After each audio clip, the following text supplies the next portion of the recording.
כל צדיק וחסיד אשר היו בכל דור בקהילות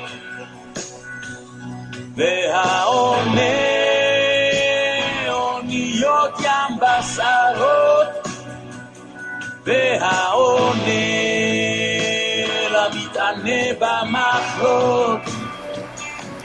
On est arrivé dans la première colonne, Nimtsa Shehakohen ou Prinat Brit, Prinat Chesed. Donc on a vu que le Kohen, il est Prinat Brit, Prinat Chesed. C'est-à-dire que le Kohen,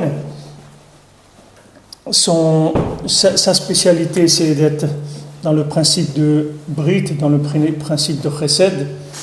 C'est-à-dire que le Kohen, on avait vu qu'il était obligé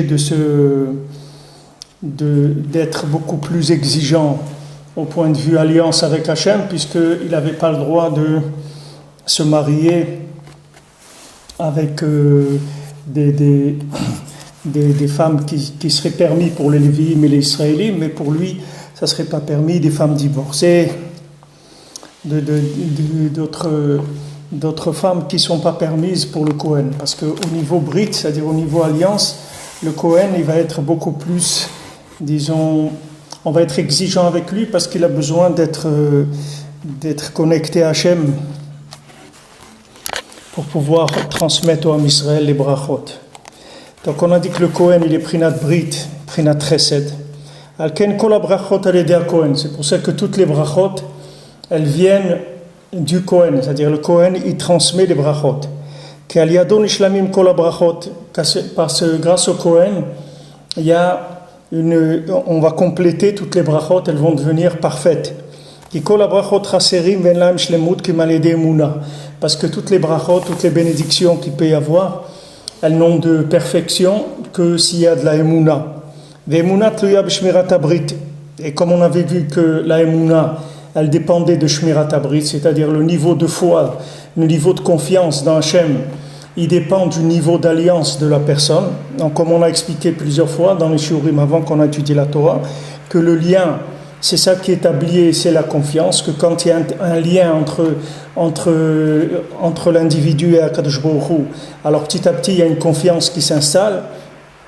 Donc, le départ, ça va être ce lien qui va se faire entre l'homme et son créateur.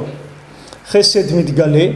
Donc maintenant, quand il y a brit, quand il y a alliance et quand il y a confiance, il y a emuna, alors il y a révélation du chesed, de la bonté. Dainu ratson vekisushifim lachem idbar. Alors commence à naître le ratson, le vouloir et des languissements vers Hachem. Vazain istairim otiot haTorah letov. Et à ce moment-là, les lettres de la Torah, elles s'assemblent de façon positive. Et c'est ça qui va compléter les brachot. Parce que toutes les bénédictions elles proviennent de ça. Par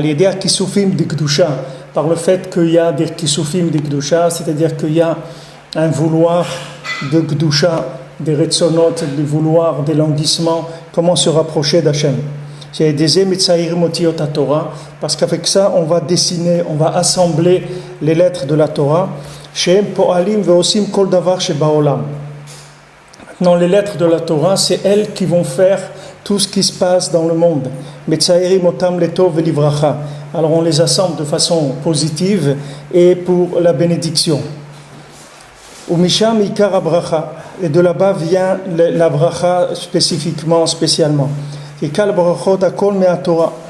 Parce que toutes les brachot elles viennent de la Torah. D'où proviennent toute la vitalité de toute chose qu'il y a sur terre.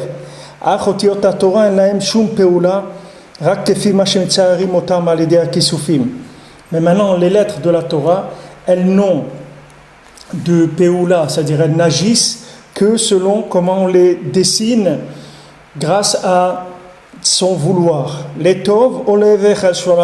Que ce soit pour le bien ou pour le contraire, comme on l'a vu dans la Torah.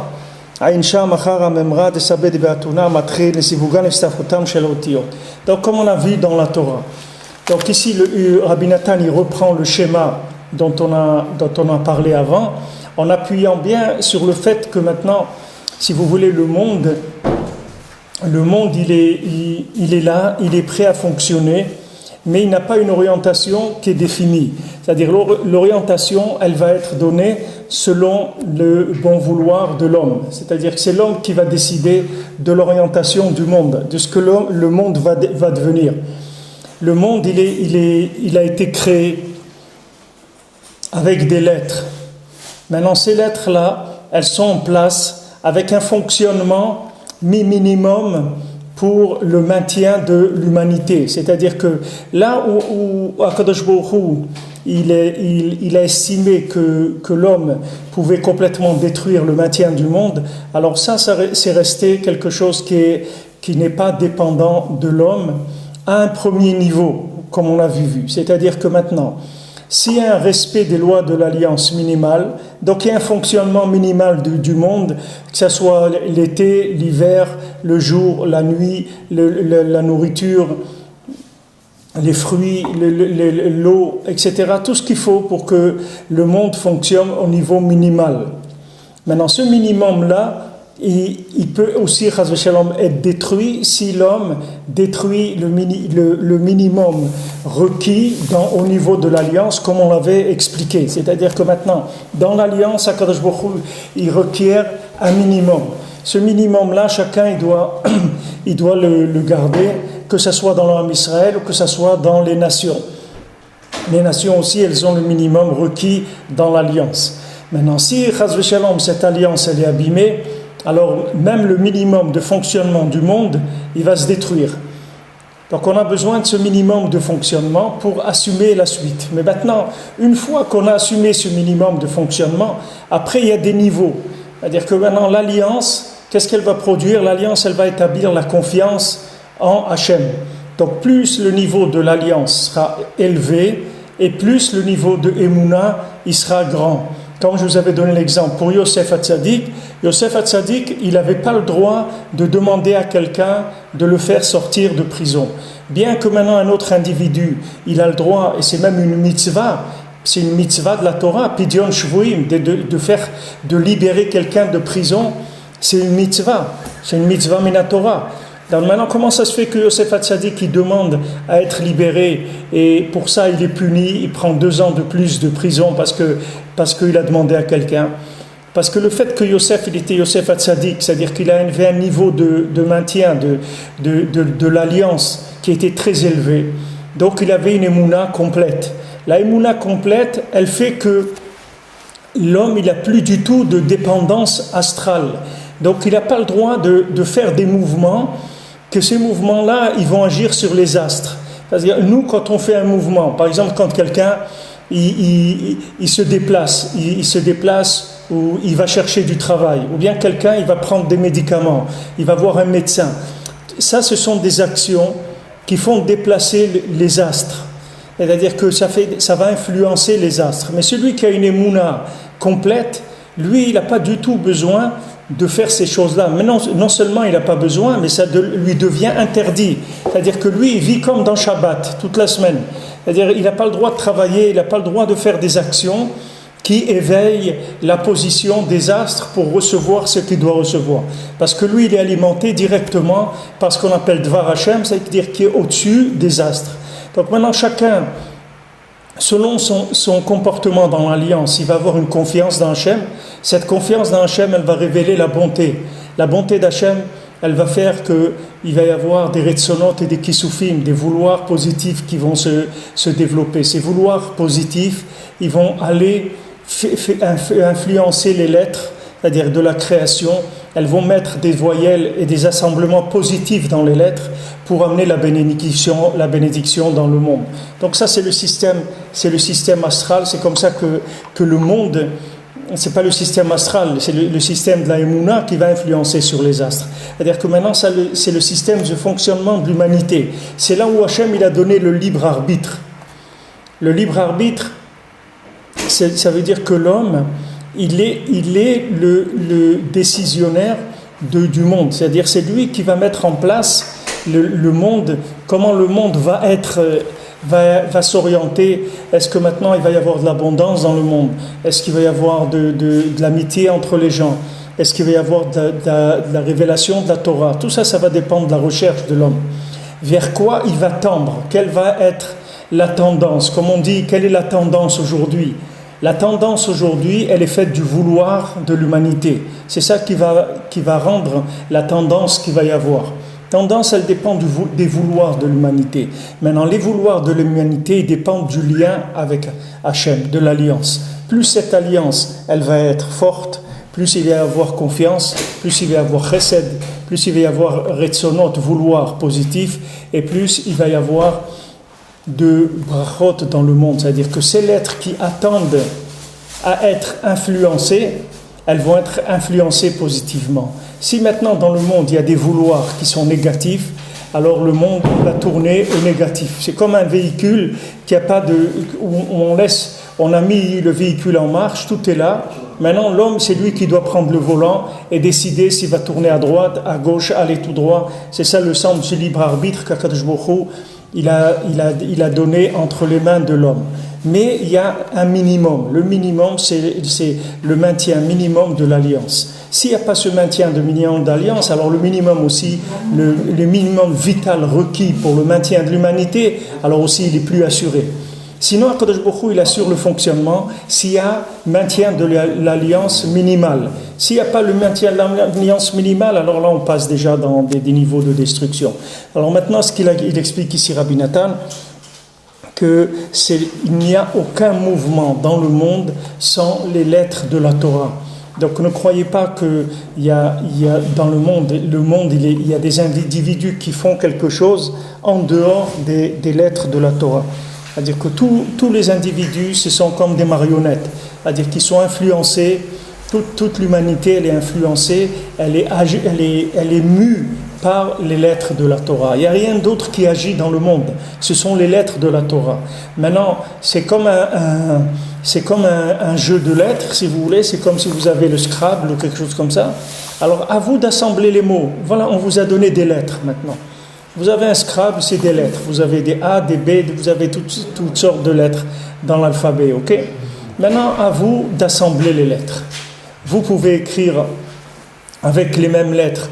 Vous pouvez écrire Lechem, vous pouvez écrire Lochem, vous pouvez écrire Melach, vous pouvez écrire Chamal, vous pouvez écrire beaucoup de mots avec les mêmes lettres. Maintenant, ces formes de lettres-là et cette ponctuation, elle va dépendre de votre vouloir. Et votre vouloir, il est dépendant à la base du niveau de l'alliance.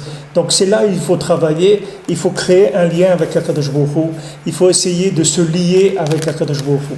De se lier parce que c'est ça l'influence du monde. Donc se lier par le maintien minimum du contrat qui a été demandé.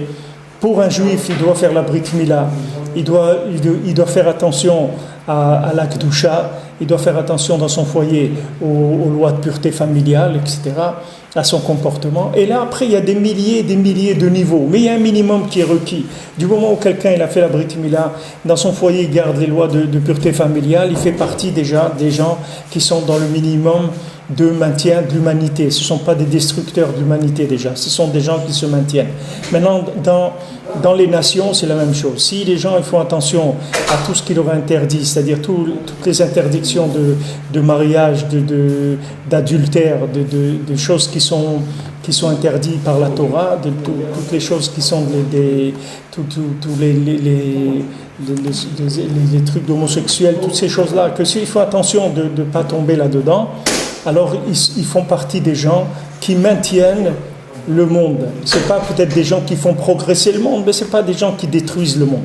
Maintenant, si cette alliance, on commence à la développer par le dialogue avec Hachem, c'est-à-dire on fait attention après à garder nos moyens de communication d'abord dans la qualité, faire attention à la shonara, faire attention à la haine, à toutes ces choses-là, garder ces choses-là qui sont très importantes pour nous, puisque maintenant c'est elles qui vont gérer la qualité du niveau de communication. Donc ça c'est très important. Et utiliser sa parole que pour du bien, positiver. C'est-à-dire quelqu'un rentre chez lui, il dit que des mots positifs, il s'habitue à parler que du positif. Le négatif, il le laisse, il s'en occupe pas. Parce que ce négatif, c'est un piège pour influencer le monde dans le négatif. Les gens ne savent pas que tout ce qu'ils entendent de négatif, c'est uniquement pour leur faire une épreuve, pour qu'ils aillent eux-mêmes vers le négatif, c'est-à-dire qu'eux-mêmes ils vont tendre au négatif.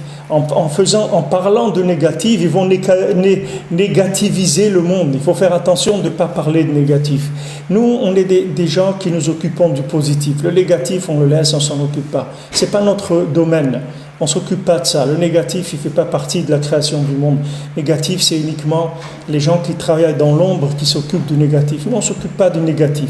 Donc maintenant, le fait que quelqu'un il va avoir un niveau d'alliance qui est avancé, il va avoir une confiance d'Hachem avancée et il va être dans les chassadim, il va être dans la bonté, c'est-à-dire il va voir le bien, il va faire le bien. Et ça va lui donner envie de se rapprocher d'Hachem. Quand il va avoir envie de se rapprocher d'Hachem et qu'il va exprimer avec sa bouche, à ce moment-là, les lettres, elles vont se dessiner pour le bien dans le monde et il n'y aura que des choses bien dans le monde. Vous pouvez avoir un homme très simple qui se trouve chez lui et qui n'est pas connu ni rien, mais le fait qu'il a un niveau d'alliance qui est correct et qui est bien, alors, et que lui il a envie de faire le bien et il exprime sa volonté de se rapprocher d'Hachem, avec ça il empêche des guerres, avec ça il soigne des maladies, avec ça il fait des choses extraordinaires dans le monde, mais on ne le voit pas. Maintenant on ne le voit pas. Il arrivera un moment, Bezrat Hachem, où tout ça on va le voir. Mais pour l'instant, ce sont des choses qui sont cachées de l'homme. Mais il faut savoir, quand on rentre dans la Torah, quand on voit ce que Rabbeinu l'explique ici, qui sont des choses extraordinaires, que l'homme, c'est lui l'acteur principal de l'humanité. C'est lui qui décide de quel côté le monde va aller. S'il va aller du côté de la paix, du bonheur, de la santé, ou des maladies, des guerres, etc. Selon les ressonantes, les vouloirs qu'il y a dans l'homme, Hachem il lui a laissé un jeu de lettres. Comme on dit, faites vos jeux, à vous de jouer. Voilà les lettres. Les lettres, elles n'ont aucune. Voilà, c'est des lettres, des aleph, des bêtes, des guimel. Allez-y, assemblez les lettres. C'est pour ça que les mots en Lashon HaKodesh, ils sont très très importants. Les noms des gens sont très importants. Et par exemple, on avait je crois que c'est Rabbi Meir dans la Gemara, on voit qu'il était Doresh les Shemot, c'est-à-dire quand quelqu'un il avait un nom, alors lui il savait tout de suite quel genre de personne c'était avec le nom. Et c'est comme ça que tous les Mekoubalim et tout, ils voient à peu près l'individu vers quoi il tend. Parce que le nom, c'est voilà l'assemblage de cet individu-là.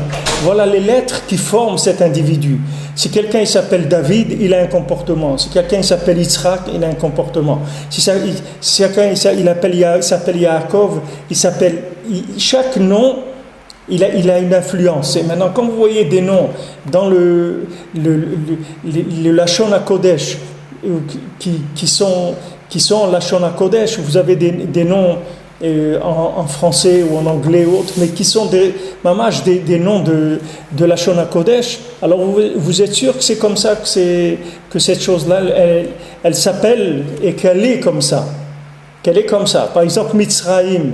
Pourquoi ça s'appelle Mitzraïm? Parce que c'est un pays de l'étroitesse. Metzar, c'est l'étroitesse. Donc c'est un pays qui a le nom de l'étroitesse. Il a le nom de son nom même, il montre ce qu'il est. C'est pour ça que les noms c'est très important. Comme je vous avais dit à un moment quand on a parlé de cette Torah, c'est important de dire les noms des tzadikim, parce que les noms des tzadikim eux-mêmes, c'est du tikkun abrit. Quand vous dites les noms de tzadikim, quand vous dites Rabbi Shimon Bar Yochai, Rabbi Nachman Ibreslev, Rabbi Nathan, vous demandez, vous appelez les tzadikim, Achia Shiloni, David Ameler, vous appelez les tzadikim, leur nom eux-mêmes, c'est tikkun abrit, le nom même des tzadikim. Parce que ces noms-là, c'est des assemblements de lettres déjà. C'est-à-dire, c'est des gens qui ont été leur nom et qui ont fait leur nom dans le monde. Donc ça donne des choses extraordinaires. Voilà, il y a des moyens qui sont simples, mais il faut une rééducation. Parce que l'homme, il est habitué à dire ce qu'il a envie de dire et à penser ce qu'il a envie de penser. Et on ne peut pas vivre comme ça, parce que comme ça, on ne construit pas le monde et on ne se construit pas soi-même. Si on veut avoir une part à l'évolution du monde, alors il faut vérifier tous ces niveaux-là qui sont les maasés que des niveaux de communication. Tout ça, c'est basé que sur la communication. Là, le point de départ, c'est l'alliance, et après, c'est la Emouna, et après, c'est le Chesed, et après, c'est les Kisufim et les Retzonot, et après, c'est le monde qui devient le résultat de ce qu'on a voulu. Donc, on verra tous qu'on aura eu le résultat de ce qu'on a voulu dans notre vie, et pour toute l'humanité aussi. Donc, ce qu'il dit ici, Rabbi Nathan,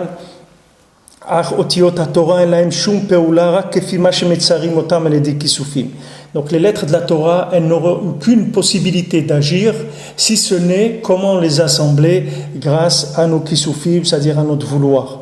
Les tov ou les efer chas v'shalom, que ce soit dans le bien ou bien le contraire chas v'shalom, comme c'est écrit dans la Torah.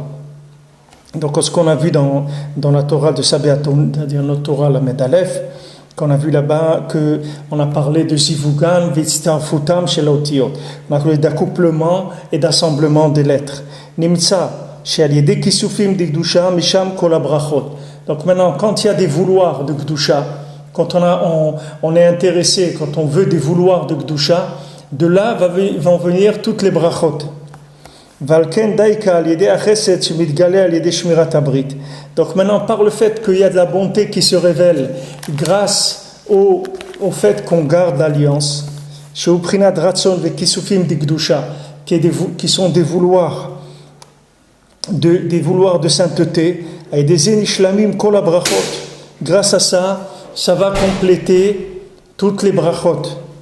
Chez Shlemutam aliédé Mouna, chez Tluya b'shmirat abrit, que maintenant, leur shlemut, leur perfection, c'est-à-dire comment on va parfaire ces brachot, comment on va les compléter par la émouna qui vient de Shmirat Abrit, que cette émouna, elle provient du maintien et du respect de l'alliance. Comme Rabbeinu il avait dit, je vous l'avais dit une fois que maintenant quand Rabbeinu il avait dit une fois, quelqu'un lui a parlé de Matzah Shmura, on parle de la Matzah Shmura à Pessah, que c'est une Matzah qui est Shmura, ça veut dire c'est une matzah qui a été surveillée, shomer, ça veut dire garder. Alors une matzah Shmura, Rabbeinu il a dit, qu'est-ce que c'est matzah Shmura? C'est de la matzah avec Shmirat Abrit, c'est ça qui s'appelle matzah Shmura.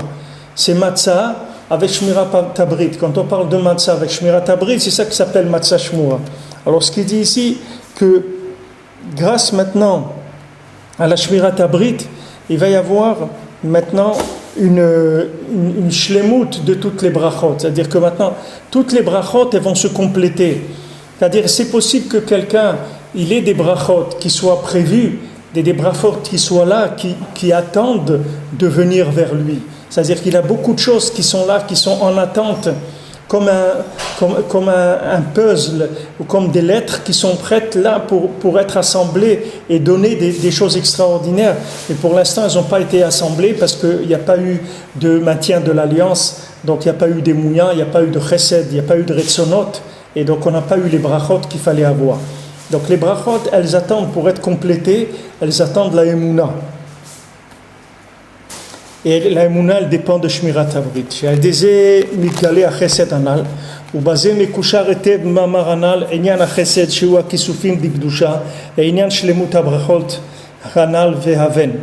Donc il dit ici, on voit comment c'est bien attaché dans ce maamar là, dans cette étude, le inyan du chesed, qui est la bonté qui s'appelle vouloir le bien, avec la shlemut des brachot, avec le fait que les brachot elles deviennent complètes.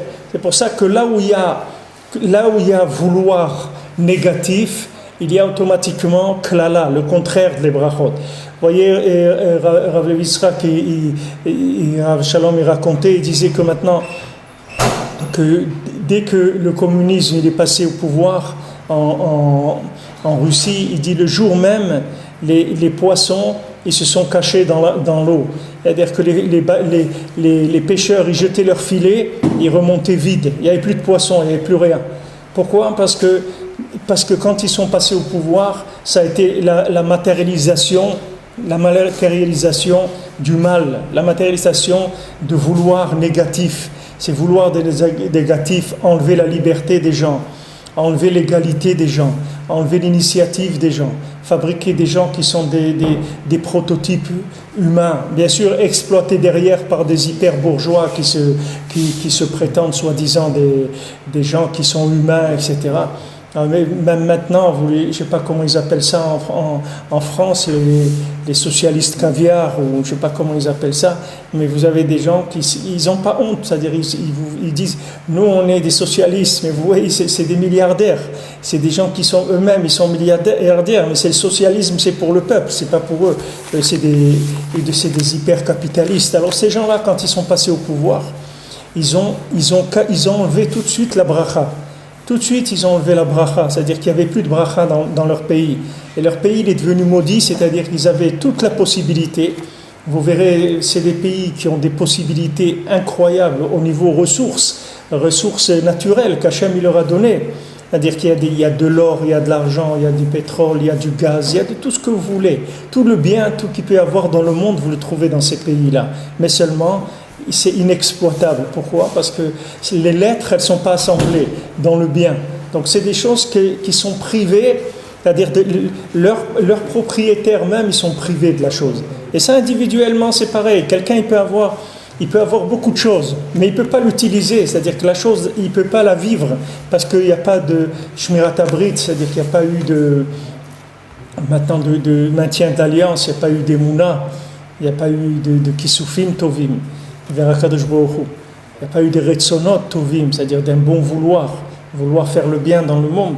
Ça, il n'y a pas eu. Automatiquement, la bracha, elle s'est cachée. Maintenant, quand vous prenez, au contraire, quelqu'un, vous prenez comme Yosef Hatzadik, alors vous voyez que lui, il est arrivé à garder l'alliance. Donc, quand il a gardé l'alliance, il avait de la émouna. Cette émouna-là, elle a fait que Hu Amashbir, le Kol Ha'aretz, lui, Yosef Hatzadik, c'est lui qui nourrissait le monde entier. Vous voyez, Yosef Hatzadik, il a nourri l'humanité entière. Comment il a nourri l'humanité entière? Parce qu'il était shomer abrit. Le fait qu'il était shomer abrit, toutes les brachot du monde, elles sont venues dans ses mains. Toutes les brachot du monde, il les avait entre ses mains. Parce qu'il gardait l'alliance. Du moment où il gardait l'alliance, c'est lui qui a eu la possibilité d'inonder le monde de la bénédiction d'Hachem. Donc maintenant, il dit ici, Rabbi Nathan, que dans ce Mahamar, on comprend bien le lien qu'il y a entre le chesed et la shlemut des brachot. C'est-à-dire qu'une fois qu'on va arriver au chesed par la emuna et par la shmirat abrit, ça va donner la shlemut des brachot. Ça va compléter les brachot, puisque maintenant on va passer au-dessus de tout le système astral et on va avoir affaire directement à la parole d'Hachem. On va rentrer sous une direction du monde comme si c'était Shabbat. C'est-à-dire que toutes nos semaines, elle va devenir comme Shabbat. C'est-à-dire Shabbat, tout est prêt. Avec quelqu'un aussi, il aura tout prêt. Une fois Rabbeinu, il était comme ça une fois qu'il est sorti de ce qu'on appelle le kest, c'est-à-dire qu'ils avaient quelques années où ils vivaient chez leurs beaux-parents, puisqu'ils se mariaient jeunes, ils se mariaient à la bar mitzvah. Donc les premières années, ils vivaient chez leurs beaux-parents. Et donc, une fois que ça s'est terminé, pour les raisons que c'est terminé, Rabbeinu, il a dû quitter la maison de ses beaux-parents. Donc, quand il a quitté la maison de ses beaux-parents, il avait une fois besoin d'amener à manger à la maison et il ne savait pas comment faire, il n'avait pas. Alors, il est sorti dans un champ pour prier et il a vu là-bas, il a vu un repas qui était prêt, je ne sais pas si c'était du riz, des haricots, je sais pas, il y avait un repas qui était prêt, qui était prêt dans le champ, il a juste eu à le prendre et à l'amener chez lui. Maintenant, pourquoi il avait cette manne-là? Parce que c'est une manne. D'où elle venait cette manne? Cette manne, elle vient de la shmirat abrit. Quelqu'un qui a shmirat abrit, il a la manne. Maintenant, pourquoi on a eu la manne? Pourquoi dans le désert on a eu la manne? Akadosh Baruch Hu nous a donné à manger la manne. On n'avait pas besoin de travailler dans le désert. On sortait, la manne elle était là, on prenait, on amenait chez nous. Chaque jour il y avait la manne et le vendredi il y avait 2 parts pour la semaine, pour le vendredi et pour le Shabbat. D'où ça venait? Ça venait de la Emouna. Parce que maintenant quand on est sorti d'Égypte, on a eu Emouna dans Akadosh Baruch Hu, on a eu Emouna dans Moshe Rabbeinu. On n'a pas posé trop de questions, on a suivi et on a avancé. Maintenant, le fait qu'on s'est engagé à ce niveau-là, c'est ça qui a fait qu'on a attiré vers nous la manne. La manne, elle est venue de ça. Elle est venue du fait qu'on a fait un pas. Des fois, les gens, ils disent oui, je veux monter en Israël, je veux me marier. Combien de gens vous entendez Combien des gens, Baruch Hashem, aujourd'hui, ils sont mariés et tout, ils m'ont demandé avant, ils m'ont dit, oui, mais maintenant on ne peut pas se marier, on est entre tous les deux étudiants, et j'ai dit, mais comment vous vivez chacun en tant qu'étudiant? Vous mangez tous les jours. Alors maintenant, vous allez vous marier, vous allez continuer à faire comme vous vivez aujourd'hui, mais au lieu que vous viviez chacun tout seul, vous allez vivre à deux, c'est tout. Mais avancez, il faut vous engager. Si vous ne vous engagez pas, vous n'allez pas voir la bracha. La bracha, elle vient de l'engagement. Plus vous vous engagez, et plus vous êtes automatiquement bénéficiaire de la bracha. Akadosh Baruch Hu va vous donner plus. Chaque fois que vous vous engagez, Akadosh Baruch Hu, il va vous donner plus. Ma grand-mère, Aléa Shalom, elle nous disait ça, elle disait les enfants, il dit, il ne faut pas se faire de soucis pour la parnassa des enfants, parce qu'il dit, chaque enfant, il vient avec son pain sous son bras. Elle nous disait comme ça, elle nous disait, chaque enfant qui naît, il amène son pain avec lui. Il n'y a pas il ne faut pas croire que d'avoir 3, 5, 9, 10 enfants, c'est un poids plus grand. Parce que chacun, il amène sa bracha. Puisque maintenant, du moment où les parents ils sont engagés, il y a une bracha qui vient. C'est sûr qu'il y a un petit moment qui est difficile, c'est avant l'engagement. Parce que là où on a confiance, où on n'a pas confiance, c'est certain. Quand vous prêtez à quelqu'un 1000 euros, c'est sûr que le jour où vous lui donnez les 1000 euros, vous ne les avez pas le jour où c'est sûr que maintenant, si vous n'avez pas une confiance totale en lui, vous allez mal dormir, ça c'est sûr. Mais si vous avez confiance en lui, qu'il soit chez lui ou chez vous, c'est exactement la même chose. Avec Akadosh Baruch Hu, c'est pareil. Quand vous décidez de monter en Israël, vous dites, mais comment on va faire, comment ça va, c'est possible, etc. C'est à vous de vous engager, parce que c'est l'engagement de la Emouna qui va provoquer la bracha. C'est ça qui va faire que la bracha elle va venir. C'est la Emouna, le fait que vous faites un pas vers Hachem, c'est ça qui déclenche la bracha. Ce que Baruch il a dit à Avraham Avinu, il a dit, marche devant moi, et talech lefanai, marche devant moi. C'est-à-dire marche devant moi, c'est-à-dire va au devant. Va au devant et ne te fais pas de soucis. Tout ce que tu as besoin, tu vas le recevoir. Mais avance. Alors les gens, ils disent, on attend de voir quand ça va aller mieux. Alors dès qu'on aura les moyens, je vous promets, on va le faire. Mais ils ne savent pas que les moyens, ils dépendent de l'engagement. Eux, ils veulent les moyens avant de s'engager. Mais ce n'est pas comme ça que ça marche. Parce que les moyens que vous allez recevoir avant de vous engager, ils ne vont en aucun cas vous garantir l'engagement. Il y a des gens, ils ont voulu des moyens, ils les ont eus et ils sont restés comme ils étaient, ils n'ont pas avancé. Alors maintenant, si vous voulez des vrais moyens qui soient une bracha, il faut faire un pas en avant. Quand vous faites ce pas en avant, vous allez voir que le monde, il va se mettre en place d'après votre engagement. Et ça, c'est valable pour tout dans la vie. C'est dommage de perdre son temps et de perdre ses capacités. Quelqu'un, il est capable d'étudier 1 heure ou 2 tous les jours et il dit, oui, mais si je travaille pas toute la journée, je vais avoir des problèmes et tout. Essayez, vous allez voir, prenez 1 heure le matin pour étudier ou 2 heures, vous verrez que vous manquera rien du tout. Au contraire, vous aurez plus qu'avant. Mais seulement ce voile, pour l'enlever, il faut faire un pas en avant. Maintenant, vous pouvez faire un essai. Vous n'êtes pas obligé de vous engager, comme on dit, à perpétuité. Vous faites un essai. Dites, bon, je vais essayer pendant 3 mois. Je vais voir ce que ça donne. Tous les matins, je vais étudier 1 heure. Au lieu de commencer à travailler à 9 heures, je vais commencer à travailler à 10 heures. Et je vais voir ce que ça donne. Et faites-le, vous allez voir. Vous allez voir que les choses elles vont se mettre en place selon votre engagement. C'est votre engagement qui va faire que le monde il va être comme ci ou comme ça, que votre vie elle va être comme ci ou comme ça. C'est la façon dont vous avez enclenché les choses. C'est pas parce que le monde, d'après ce que vous voyez, ce qu'il expliquera Benoît ici, le monde, il est pas encore décidé dans sa forme. C'est-à-dire que maintenant il a une forme qui est une forme qui vient de la passivité de l'homme. C'est pas une forme qui est encore animée par le vouloir de l'homme. Bien sûr, si l'homme il a un vouloir négatif, alors ça c'est sûr que c'est encore plus embêtant. Mais si l'homme il a des vouloirs positifs, c'est-à-dire il s'engage pour le positif, à ce moment-là tout se met en place pour le servir. Tout se met en place pour le servir, mamash. C'est valable au niveau individuel de chacun et c'est valable au niveau de tout le Ham Israël et de toute l'humanité. C'est-à-dire que maintenant, si le Ham Israël il décide de chercher la parole d'Hachem, de s'engager dans la parole d'Hachem, toute l'humanité entière va se mettre au service du Ham Israël parce que toute l'humanité va comprendre que c'est ça qui va leur amener à une évolution à toute l'humanité. Que si le Ham Israël il avait la possibilité de chercher plus au niveau communication de parler d'Hachem, d'amener la parole d'Hachem dans le monde, alors ça enrichirait l'humanité. C'est pour ça que Paro, quand il a vu Yosef, il lui a dit maintenant, si toi tu parles comme ça, alors c'est toi qui vas le faire, c'est toi qui vas être le maître chez moi, c'est toi qui vas décider de tout, etc. Pourquoi il lui a donné cette place-là? Vous croyez que Paro, il aimait Yosef? Vous croyez que Paro, c'était quelqu'un qui avait une attirance tellement grande pour Yosef, qu'il l'aimait, etc. Non, mais il a compris. Il lui a dit, il n'y a pas de Chacham comme toi dans le monde. Donc maintenant, puisqu'il n'y a pas de Chacham, il n'y a pas un sage comme toi, donc c'est toi qui vas diriger mon pays. Et pourtant, l'Égypte, c'était un pays hyper puissant. C'était pas une petite colonie d'Afrique. C'était un pays hyper puissant. C'était le pays du monde. C'est-à-dire, c'était les gens qui connaissaient l'écriture, connaissaient les mathématiques, connaissaient les astres, qui connaissaient énormément de choses. L'Égypte, c'était connu comme un pays Mais quand il a vu Yosef Hatzadik, il a vu la connaissance. Il a vu ce que c'était la connaissance véritable des choses, c'est-à-dire celui qui avait le moyen d'assembler les lettres. Puisque maintenant, lui, il avait un rêve. Ce rêve-là, il ne savait pas comment assembler les lettres, il ne savait pas comment l'expliquer.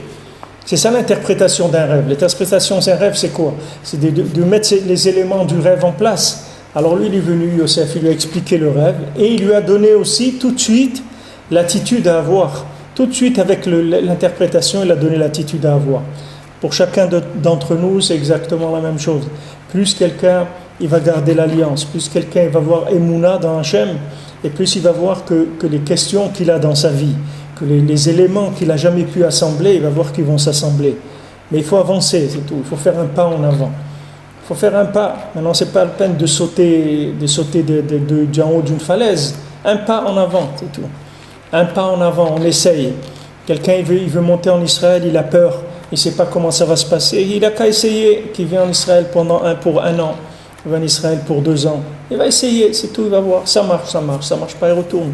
Mais il faut avancer. Il faut avancer, c'est ça qui amène la bracha. Il ne faut pas croire que la bracha, elle va venir avant.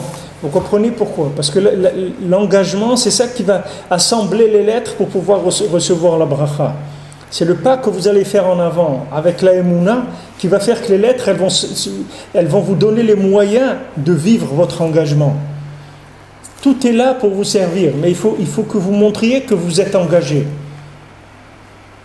Comme dans une entreprise, vous avez un ouvrier, on lui donne tant de salaire, tant d'outils pour travailler. Maintenant, si on voit que cet ouvrier, il veut faire plus, alors du moment où il veut faire plus, on va lui donner plus de moyens, on va lui dire, écoute, on voit que vraiment tu cherches à ce que faire avancer les choses, etc. Donc voilà, on va te donner une équipe pour t'aider, on va te donner des moyens, tu seras rémunéré beaucoup plus, etc. Et voilà, vas-y, travaille, vas-y, avance. Maintenant, dans la Avodat Hashem, chacun, il veut avancer à son rythme. Mais sachez que plus vous ferez un pas vers l'inconnu, et plus vous allez vous découvrir vous-même, vous allez vous découvrir ce que vous aviez en vous, vous ne saviez même pas que ça existait.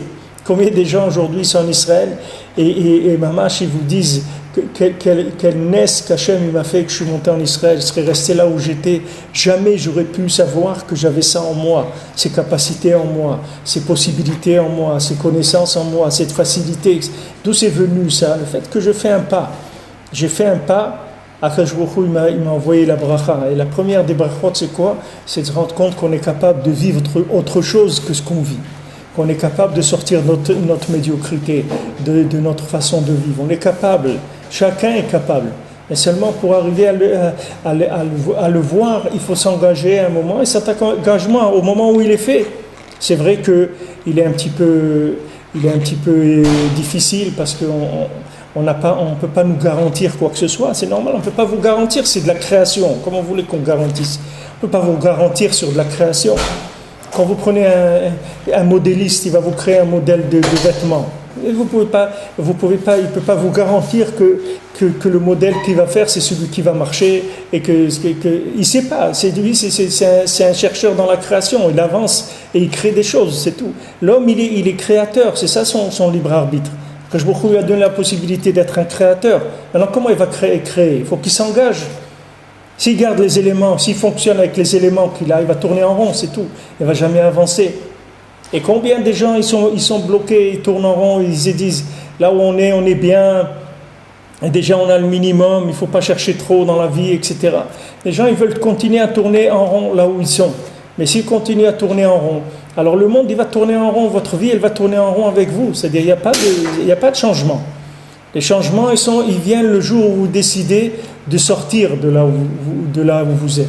Vous avancez, dire voilà, à partir de maintenant, j'ai décidé une demi-heure, 1 heure tous les matins, je vais étudier. Ou une demi-heure, 1 heure tous les matins, je vais aller faire des doutes. Allez, je vais me lancer là-dedans. Je vais me mettre un petit peu sur mon balcon, ou je vais descendre dans un petit jardin, un truc. Tous les jours, je vais aller faire, je vais parler, je vais commencer à établir un lien avec Hachem. Dès que vous allez faire ça, vous allez voir que votre vie, elle va changer. Immédiatement, parce que les lettres, elles sont là. C'est que je vous dis comme le jeu du Scrabble, les lettres elles sont là, elles attendent à être assemblées. Dans cette boîte-là, avec ces lettres, vous avez tous les mots du monde qui sont là. Vous avez des millions de mots qui sont là, votre possibilité, ils sont sous votre main, mais seulement il faut les assembler. Pour qu'ils s'assemblent pour le bien, il faut vouloir le bien. Alors commencez à vous engager dans ce qui est préconisé par les sadikim pour arriver à amener le bien dans le monde, qui est principalement la communication avec Hachem. Zeprinat Birkat Kohanim. Ça qui dit Rabbi Nathan, c'est ça la bracha des Kohanim. Qui a Kohen Isha Chesed, al-Yeshu Prinat Abrit. Maintenant, le Kohen, c'est un homme de bonté parce qu'il garde l'alliance. Udaika Yechol Amshir Brachot l'Israël. Donc lui, c'est un homme qui peut amener les bénédictions en Israël. Qui shlemut kol habrachot em al yado. Parce que la possibilité de compléter toutes les bénédictions, ça se trouve entre ses mains. Parce que c'est l'homme de Chesed, le Kohen, c'est l'homme de Chesed, comme on avait vu le Rav de la génération, s'appelle le Kohen de la génération. Alors lui, il a toutes les brachot entre ses mains. Zeprinat tivarecha Hashem bemamon. C'est ce qu'il a écrit, qu'Hachem, il va te bénir dans l'argent, il va te donner de l'argent. Qui me voit Sham besof hamamar chez Mishu bal nefesh, comme c'est écrit à la fin de la Torah 31, que celui qui est un bal nefesh, c'est-à-dire que celui qui est un créateur d'âme par son bon vouloir, dainu al yedei chesed ve'aratzon beprinat kisufim dikdusha, c'est-à-dire celui qui a le chesed, la bonté et le vouloir de kdusha, de sainteté, et désir achilato parnasato beprinat lechem apanim. Alors lui, sa parnasa, sa nourriture, ça s'appelle du pain du visage, c'est-à-dire que lui, ça vient directement du visage d'Hachem, c'est-à-dire du contact direct avec HaKadosh Baruch Hu. À ce moment-là, tous les idolâtres, ils vont se fatiguer, c'est eux qui vont faire les efforts qu'il faut pour lui amener sa parnassa. À ce moment-là, leur ombre, elle va disparaître. C'est-à-dire que maintenant les idolâtres qui font partie des gens de l'ombre, qui mettent de l'ombre sur le soleil, à ce moment-là il y avait une révélation de la lumière du soleil plus forte. Et à ce moment-là il va y avoir le passouk qui va se réaliser, que tes yeux ils vont voir ton maître. C'est-à-dire que maintenant tu vas ouvrir les yeux et tu vas voir ton maître.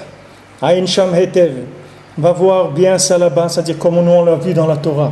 Alors ça c'est le principe de toute l'humanité qui a été mis au premier niveau. Comme on a dit que HaKadosh Baruch Hu, il a créé le monde avec la Torah, il maintient le monde avec la Torah. Tout ce qu'il y a dans le monde, ça bouge et ça se fait grâce aux lettres de la Torah.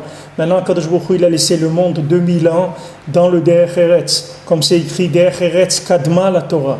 Le Derech Eretz, il était avant la Torah, c'est-à-dire HaKadosh Baruch Hu, il a laissé au bon vouloir de l'homme la recherche de ce qu'il voulait faire sur terre. Maintenant, au début, quand il y a eu le déluge, c'est parce que les gens, ils ont cherché vraiment les plaisirs les plus bas, les plus animaux qui est. Alors, HaKadosh Baruch Hu, il n'avait pas le choix que de nettoyer le monde. De nettoyer le monde de quoi? De ces mauvais vouloirs, puisque maintenant, les gens, ils s'assemblaient avec des animaux, ils faisaient des choses qui n'étaient vraiment pas du tout ce qu'HaKadosh Baruch Hu il avait demandé dans l'Alliance. Donc il a vu que l'homme, il n'était pas inspiré du tout par ça. Alors il y a eu un déluge. Ensuite, HaKadosh Baruch Hu s'est rendu compte qu'il fallait beaucoup plus de patience et de temps parce que l'homme, il n'allait pas évoluer tellement vite. Donc il lui a laissé 2000 ans pour arriver à Matan Torah. Il y a eu Derech Eretz Kadman Torah. Donc pendant ce temps-là, l'homme il a organisé des principes sociaux, des principes de ne pas voler, de ne pas tuer, etc. Il a commencé à s'organiser un peu. Et avec ces 2000 ans de recherche un petit peu sur Terre, le but c'était d'arriver à découvrir la Torah. Donc après 2000 ans, Akadosh Baruch Hu, il a donné la Torah. Maintenant, une fois que l'homme il a reçu la Torah, il se retrouve exactement au moins point de départ qu'au moment de la création. Maintenant, il a la Torah, mais il faut savoir l'utiliser, la Torah. Comment on va voir l'utilisation de la Torah? Eh bien, il faut chercher le tzaddik, parce que c'est lui qui a l'utilisation de la Torah.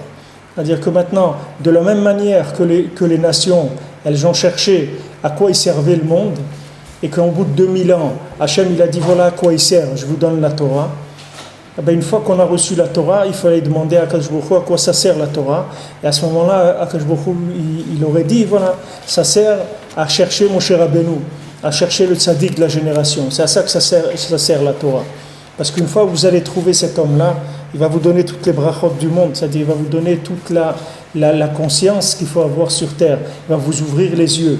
Vous avez, comme il dit ici, Vayu enecha ro'ot et morecha. Tes yeux, ils vont voir ton maître. Tes yeux, ils vont voir ton maître.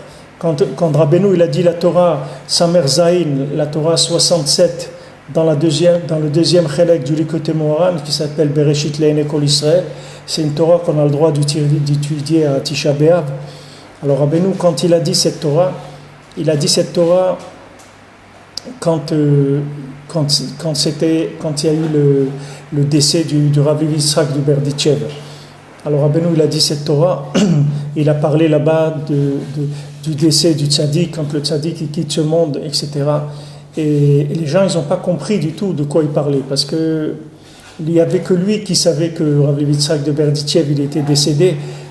Personne ne savait, la nouvelle n'était pas encore arrivée. Et Rabbeinu, il avait déjà fait un espède, c'est-à-dire il avait déjà fait une oraison funèbre sur le Rav Yitzhak de Berditchev. Et Rabbi Nathan, il a dit que quand après, ils ont compris que quand Rabbeinu, il a fait l'oraison funèbre sur Rav Yitzhak de Berditchev, Béhémet, Rabbeinu, il était en train de la faire sur lui-même, puisque Rabbeinu, il est décédé le Sukkot de l'année d'après de Rav Yitzhak de Berditchev. Il y a tout un maassé, je vous avais raconté déjà une fois qu'il cherchait un korban, un tzaddik qui se donne pour sauver le monde, etc. Et Rabbeinu devait se donner. Et après, il est venu Rav Yitzhak de Berditchev, il a dit non, moi je suis d'accord d'aller. Et alors Rabbeinu, il a vu que Rav Yitzhak de Berditchev, il était parti pour pardonner pour cette année-là les fautes du monde. Et après, l'année d'après, c'est Rabbeinu qui est parti. Mais Vayu enecha ro'ot et morecha. Là-bas, vous voyez, dans cette Torah, vous voyez qu'est-ce que c'est. Si le tzaddik, il était là, physiquement, devant vous, vous auriez vu comment votre vie, elle aurait été. Ça aurait été une autre vie complètement. Si vous aviez le tzaddik ici, comme mon cher Rabbeinu, il est à côté de vous, vous pouvez aller le voir et lui demander, Moshe, voilà, j'ai ça et ça, comment je dois faire ça? Voilà, j'ai un problème. J'ai un problème de parnassa, j'ai un problème de santé, j'ai un problème de shalom bayit, j'ai un problème de me marier. Et lui, il vous dit des choses claires. Mais maintenant, regardez aujourd'hui où on est. Regardez dans quelle obscurité on est. Combien il faut chercher aujourd'hui pour trouver. Il faut chercher beaucoup, beaucoup, beaucoup pour trouver quelque chose. Parce qu'aujourd'hui, tout est passé dans le virtuel. Tout est passé dans le monde de la Emouna. Il n'y a plus rien dans la réalité. Vous ne savez pas du tout où aller. Vous avez besoin de faire appel au virtuel pour pouvoir savoir Vayu enecha ro'ot el morecha, que tes yeux ils voient le visage de ton maître. Ça demande une recherche très très élevée. Il faut beaucoup, beaucoup chercher. Il faut énormément chercher et demander à Kadosh Baruch Hu, Béhémet, d'avoir pitié de nous et de nous envoyer, Béhémet, les informations dont on a besoin pour avancer. Il faut demander à Hachem, tu ne peux pas nous laisser comme ça. Regarde, on ne sait pas quoi faire. On ne sait pas quoi faire. Voilà, je suis là, j'habite là, mes enfants, ils ont envie de monter en Israël, et moi, je ne sais pas quoi faire, ou ils n'ont pas envie, moi j'ai envie. Je ne sais pas, les gens, ils ont des questions, personne qui peut leur répondre. Qui est-ce qui va vous répondre à ça? Il n'y a personne qui peut vous répondre. Personne ici. On est vraiment dans la stara, chez Beta Stara, c'est-à-dire les choses sont cachées de nous énormément, ça demande beaucoup, beaucoup de recherche. C'est pour ça qu'il faut s'investir dans les liens avec Hachem, les liens avec les tzadikim au maximum. C'est là où elle est la porte de sortie. Les gens, ils sont mis dans la connaissance, ils croient qu'avec la connaissance, ils vont arriver à quelque chose. Mais leur connaissance, elle est dans leur tête. Leur tête, elle est ce qu'elle est. leur tête elle est toute petite. Même s'ils la remplissent avec plein de connaissances, leur tête elle est petite, où ils vont aller avec leur tête? C'est comme quelqu'un, il va s'inscrire aux Jeux Olympiques. Il a qu'à aller aux Jeux Olympiques s'inscrire. Qu'il a qu'à aller s'inscrire aux Jeux Olympiques. Et il faut être entraîné pour aller aux Jeux Olympiques. Il faut être quelqu'un c'est pas parce que quelqu'un s'est inscrit aux Jeux Olympiques qu'il va avoir une médaille d'or. Ou il a qu'à acheter la médaille d'or dans un magasin, c'est tout, s'il veut ça. Les gens ils sont mis dans la connaissance. Hachem il a donné la Torah pour chercher le tzaddik, les gens ils ont utilisé la Torah pour la connaissance. Comme le monde, Hachem il a donné le monde pour chercher la Torah, les gens ils ont pris le monde, ils ont dit ah c'est beau, hein? Il y a des jardins, les jardins, oui je vais vous dire à quoi ça sert, les jardins c'est pour se promener, pour faire des jeux. C'est fait pour ça les jardins, pour faire des toboggans, des choses comme ça. Et maintenant la mer c'est fait pour le plaisir de la mer, les fruits c'est fait pour prendre un plaisir, la nourriture c'est fait pour créer pour faire des restaurants où on va avoir les plaisirs de la table, etc. Et comme ça, ils ont interprété tout le monde pour le plaisir. Hachem il a dit, et là, doucement les amis, moi je vous ai jamais créé ce monde pour le plaisir, je vous ai créé tout ça pour vous chercher la Torah. Qu'est-ce que vous allez chercher le plaisir? C'est pas pour ça que j'ai créé le monde. Alors maintenant, au bout de 2000 ans, les gens, ils avaient la maturité pour qu'Hachem leur donne la Torah. Mais la même chose, les gens, ils ont pris la Torah, ils ont dit, oulala, c'est extraordinaire la Torah, comment on peut devenir des hommes très très grands avec cette connaissance-là. Et Hachem, il dit, oh là, doucement, je ne vous ai pas donné la Torah pour la connaissance, je vous ai donné la Torah pour chercher le tzaddik, je ne vous ai pas donné la Torah pour la connaissance. Il y a une seule raison pour laquelle je vous ai donné la Torah. Moshe Emet, Vetorato Emet. La Torah de Moshe, elle est Emet. C'est pour que vous cherchiez Moshe que je vous ai donné la Torah. C'est pas pour autre chose. Pourquoi je vous ai donné la Torah? Est-ce que j'ai besoin de fabriquer des cerveaux dans le monde? Ces cerveaux, à quoi ils vont me servir? J'ai besoin de gens qui cherchent le tzaddik, parce que le tzaddik, c'est le nom d'Hachem. Hachem, comme c'est écrit, Vaikra Hachem, Hachem, Beshem Betzalel, c'est écrit que Hachem, il a appelé Betzalel. Vaikra Hachem, Beshem Betzalel. C'est-à-dire que le nom d'Hachem, il était dans le nom de Betzalel. Parce que Betzalel, ça veut dire Betzel Kel. Vous voyez tout à l'heure que je vous disais les noms. Pourquoi il s'appelle Betzalel? Betzalel, ça veut dire Betzel Kel. Il est dans l'ombre d'Hachem. C'est le contraire de l'ombre qu'on a vu ici des gens qui font de l'idolâtrie. Les gens qui font de l'idolâtrie sont dans l'ombre de la vie. C'est-à-dire ils sont mis à l'ombre du monde. Mais Betzalel, c'est un homme qui était dans l'ombre d'Hachem. Donc en lui, Veka Hachem Beshem Betzalel, ça veut dire que dans le Shem de Betzalel, il y avait le nom d'Hachem. Le nom d'Hachem, il est dans le nom du tzaddik. Quand vous cherchez le tzaddik, vous cherchez le nom d'Hachem. C'est le nom d'Hachem Mamash vivant, le tzaddik. Et c'est ça qu'on a besoin pour s'en sortir. On a besoin du Kohen. Pourquoi Hachem il a mis les Kohanim? Pourquoi il a mis les Lévi? Pourquoi il a mis le Beth Amikdash? Chacun il a qu'à, s'il est tellement intelligent, tellement fort, qu'il connaît tellement bien la Torah, il a qu'à se débrouiller tout seul. Il a qu'à se débrouiller tout seul, mais non, on a besoin de quoi? On a besoin d'un homme qui garde l'alliance, d'un homme qui est dans un autre niveau de communication avec Hachem, pour nous aider à nous sortir de l'obscurité dans laquelle on est. On est dans l'exil, dans la galoute, avec des concepts qui sont complètement à l'envers, des concepts de consommateurs, des concepts qui sont d'idolâtres, des concepts terribles. Quand vous avez même des Hachem Ishmor, des gens, des rabbins, des trucs qui vous disent des choses qui sont ahurissantes, comment ils parlent d'Israël, ou comment ils parlent de ci ou de ça, mais c'est ahurissant, c'est des choses que quand on entend ça, ça fait trembler. On dit, mais qu'est-ce qu'ils sont devenus? Qu'est-ce que c'est ça? Qu'est-ce que c'est cette Torah? Qu'est-ce que c'est cette Torah? Où elle amène cette Torah? Où elle va nous amener cette Torah? Nous, on veut une Torah qui nous permet de trouver l'homme qui va nous sortir de la galoute. C'est ça qu'on a besoin. On a besoin d'une Torah qui nous amène Mashiach, c'est ça qu'on a besoin. Une Torah qui va nous amener à un homme qui va nous délivrer, qui va dire, mon ami, tu te trompes. Dis, ah bon, oui, je me trompe. Voilà, regarde, je vais te mettre un peu plus de lumière dans ta vie et tu vas voir comment tu te trompes et tu vas trouver les chemins de la vérité.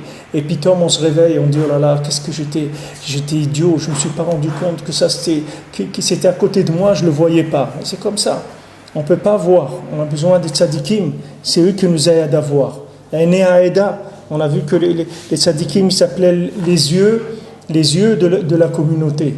Tzadikim, c'est eux qui voient pour nous. Alors maintenant, de la même manière que le monde il a été créé pour chercher la Torah elle a été donnée pour chercher le tzadik. Et une fois qu'on a trouvé le tzadik, on a tout trouvé. tout trouvé. Celui qui a trouvé le tzaddik, il a tout trouvé. Après, il doit développer la kashrut, le kesher, le lien, augmenter le lien avec le tzaddik, augmenter la dépendance avec le tzaddik. Et ça va lui amener toutes les brachot, tout le shefa, Bezrat Hashem.